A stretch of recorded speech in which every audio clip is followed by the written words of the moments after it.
Welcome to my review on one of my favorite lenses ever. I've had this lens for over 5 years now. It is the Tamron 35mm f1.8 SP DI VC USD SP, and these are potatoes. Taylor Jackson. Shooting 67 weddings last year. Taylor Jackson, welcome. So Taylor, you are well known in this community. You're an amazing photographer. Now this setup might look a little bit familiar if you saw yesterday's video, my review of the Nikon D780. Same setup. Today we're talking about the lens specifically. It is a lens that I've had for a very long time and one of the lenses that is in my bag for pretty much every wedding day. The one thing that I love as a wedding shooter specifically is that this 35 also becomes almost a macro. It's not a full proper macro, but for what I need, which is usually ring shots or shots of shoes or just smaller details, it 100% does the job, and it saves me carrying around an additional lens in my camera bag. I shoot this lens wide open pretty much all of the time. In fact, the entire Porsche documentary, there's some footage rolling on the screen right now. All of that was actually shot on this 35mm lens. The first day we had drones, we had all kinds of different lenses. By day 2, I realized that if I wanted to do that run and gun style documentary coverage, all I really needed was this 35mm lens.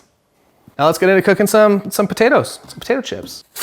So the Tamron 35, one of the main reasons that I love it is because it is an active macro lens. I'm gonna show you kind of a few little examples right here, how close you can get.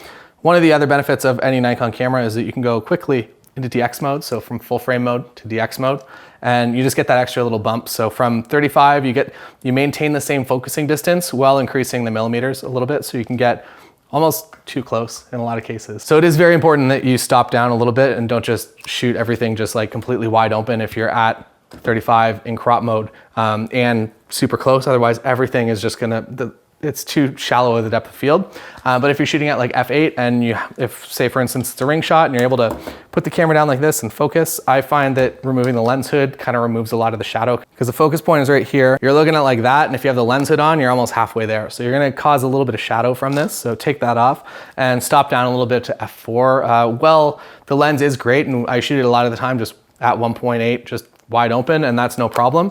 When you're shooting something that's a lot closer, it's important to stop down. Once we actually cook up the potato chips, I'm actually going to be doing a small little plating, a little demo, how nice all the images look. I'm showing you on the screen current ones of the ingredients we have so far. So I've actually purchased this dip. It's a horseradish mayo. I'm very excited about it, but it is simply just I don't know what I'm gonna do. If I'm gonna make like a little tower of it or if I'm gonna take a spoon and, I don't know, we'll find out together.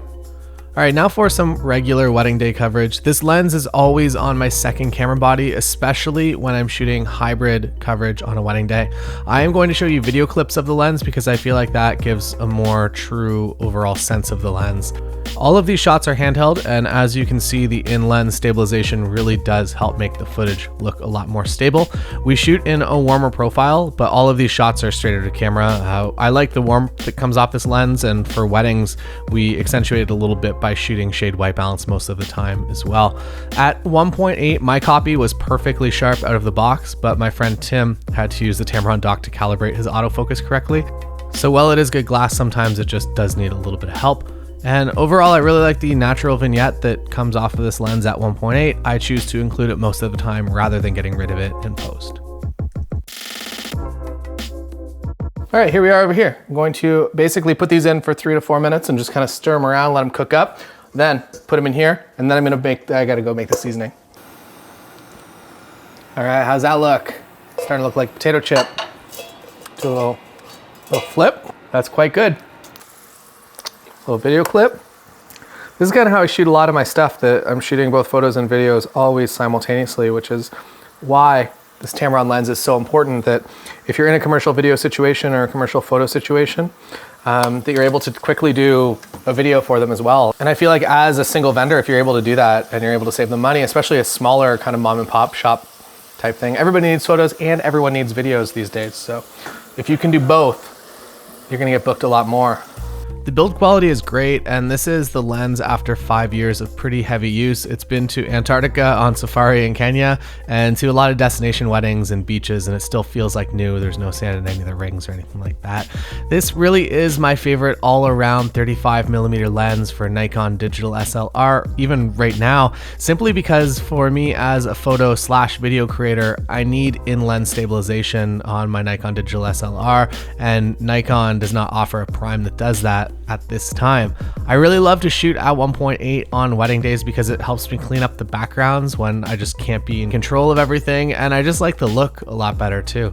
You will not be disappointed if you buy this lens. It really is a fantastic lens, and there is a reason that it has been in my bag for so long. Thank you so much for watching the Tamron 35mm f1.8 SPDI VC USD review. Handheld running gun style. It's very easy to bring with you everywhere. It doesn't look too obtrusive, so you can shoot in some places that maybe people don't want you to shoot in necessarily. If you're in somewhere that maybe requires a permit and you don't want to buy a permit because you're only going to be there for 5 minutes, if you're shooting with this, usually you can get away with it. So yeah, thanks for watching, and don't forget to subscribe and go make some potato chips.